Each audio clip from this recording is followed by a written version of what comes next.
Apakah kalian tahu? Ada kemungkinan nama Lucifer itu sebenarnya bukan nama setan, bukan nama iblis, bukan nama makhluk jahat apapun. Nama itu dulunya nama bintang. Dan bagaimana caranya nama bintang berubah menjadi entitas raja neraka yang paling ditakuti dalam sejarah manusia? Itu yang jarang dibahas. Karena ceritanya bukan soal mitologi saja. Ini soal kesalahan terjemahan yang berubah jadi kebenaran selama lebih dari 1600 tahun.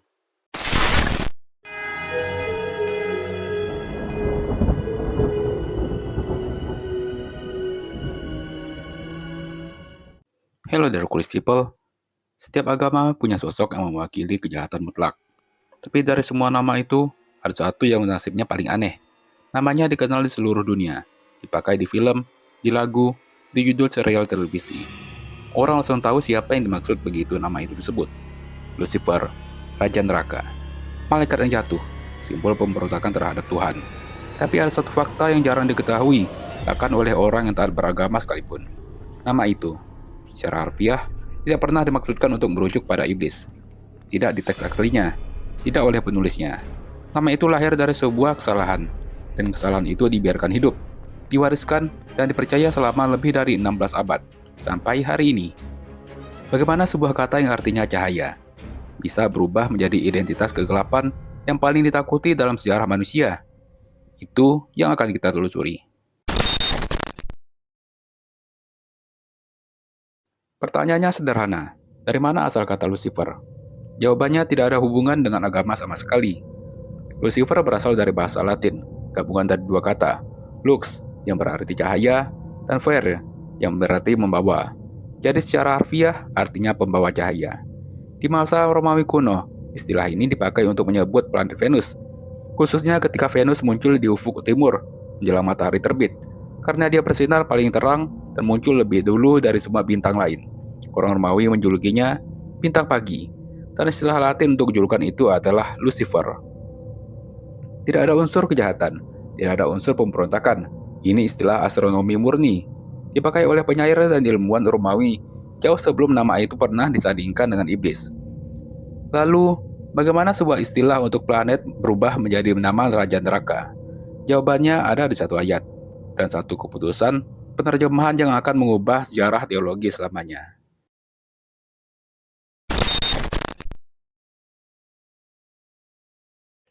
Untuk memahami titik baliknya, kita harus kembali ke kitab Yesaya bab 14. Ayat ini berbicara tentang kejatuhan seorang penguasa yang sombong. Sebagian besar ahli teks dan sejarawan Alkitab sepakat bahwa ayat ini ditujukan kepada seorang Raja Babel. Kemungkinan besar ia adalah Nebukadnezar atau penggantinya, yang digambarkan begitu congkak hingga merasa setara dengan langit itu sendiri. Dalam bahasa Ibrani aslinya, istilah yang dipakai adalah Helal ben Shahar, yang berarti bintang pagi, anak dari fajar. Ini adalah gaya kuno bahasa puitis khas sastra Timur Tengah kuno. Sebuah ejekan terhadap penguasa yang berlagak ingin naik setinggi bintang, lalu dijatuhkan serendah mungkin. Masalah muncul sekitar abad keempat Masehi, ketika seorang biarawan bernama Jerome menerjemahkan Alkitab dari bahasa Ibrani ke bahasa Latin. Hasil terjemahannya dikenal sebagai Vulgata, dan sampai berabad-abad menjadi versi resmi Alkitab di gereja barat. Jerome menerjemahkan Helal menjadi kata Latin yang paling tepat secara makna Lucifer, bintang pagi. Secara linguistik, keputusan itu benar, tapi efek yang timbulkannya jauh lebih besar dari yang ia bayangkan.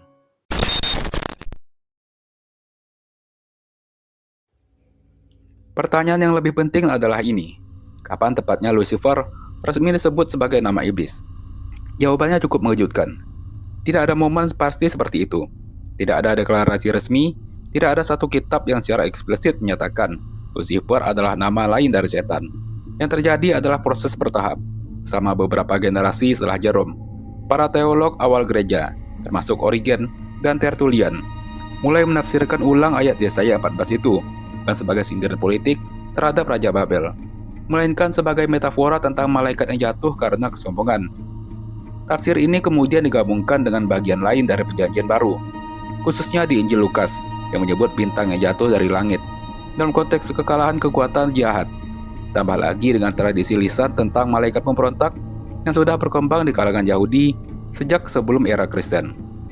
Tiga elemen ini, ayat Yesaya, metafora bintang jatuh, dan tradisi malaikat pemberontak. Perlahan menyatu menjadi satu narasi besar, dan nama yang dipakai untuk mengikat semuanya menjadi sosok yang utuh. Adalah nama yang sebenarnya hanya kebetulan ada di sana sejak awal, Lucifer. Yang menarik, dalam teologi Kristen sendiri, istilah yang lebih sering dan lebih tua dipakai untuk menyebut iblis bukan Lucifer, melainkan Satan, dari bahasa Ibrani yang berarti musuh atau penentang, dan diabolos dari bahasa Yunani, asal kata iblis. Lucifer dalam arti tertentu adalah nama yang menumpang pada identitas yang sudah lebih dulu ada. Tapi ada satu bagian dari cerita ini yang hampir tidak pernah disinggung di konten berbahasa Indonesia. Dan justru disinilah letak sisi paling kelamnya. Di wilayah Kurdistan, Irak, ada sebuah komunitas religius kuno bernama Yazidi, yang masih bertahan hingga sekarang.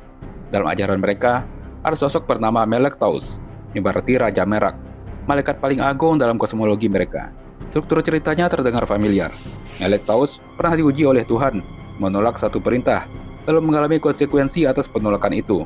Tapi penafsiran Yazidi terhadap kisah ini bertolak belakang dengan tradisi Abrahamik. Bagi mereka, penolakan Melek Taus bukan bentuk sombongan, melainkan bentuk kesetiaan tertinggi, karena ia menolak tunduk pada siapapun selain Tuhan itu sendiri. Sebuah paralel antara Melek Taus dan kisah malaikat jatuh dalam tradisi Kristen dan Islam ini begitu mencolok, sampai banyak peneliti perbandingan agama menyebutnya sebagai dua sisi dari cerita yang sama, hanya dengan framing moral yang dibalik 180 derajat. Kesamaan inilah yang membawa konsekuensi tragis, karena kemiripan sosok Melek Taus dan gambaran iblis di tradisi lain. Komunitas Yazidi berulang kali difitnah sebagai penyembah setan oleh kelompok-kelompok yang tidak memahami konteks ajaran mereka.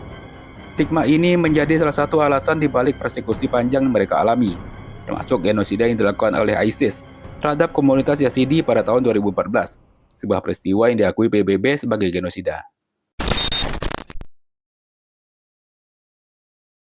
Satu hal yang penting untuk diluruskan, dalam Al-Quran, nama Lucifer sama sekali tidak pernah disebutkan. Sosok yang setara dalam tradisi Islam adalah iblis, dan asal-usulnya berbeda jauh dari Lucifer versi Kristen. Iblis bukan berasal dari golongan malaikat, melainkan dari golongan jin, diciptakan dari api. Ia menolak perintah untuk bersujud kepada Adam, karena merasa lebih mulia, dan karena penolakan itu, ia diusir dari kedudukannya.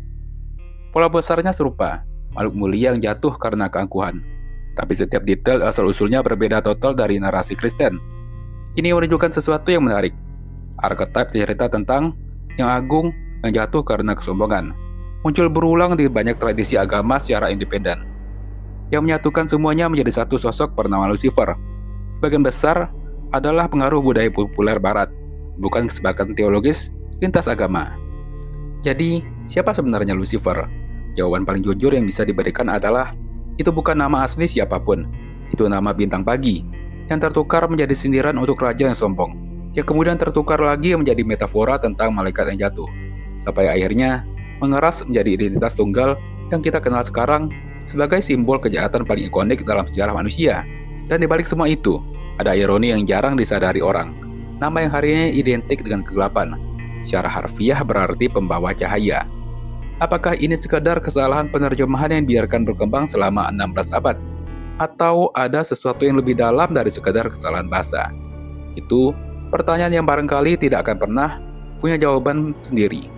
Jika kalian menyukai video kali ini, tinggalkan like dan subscribe kanal Ekonomi Hitam untuk konten menarik lainnya. Sampai jumpa and stay curious.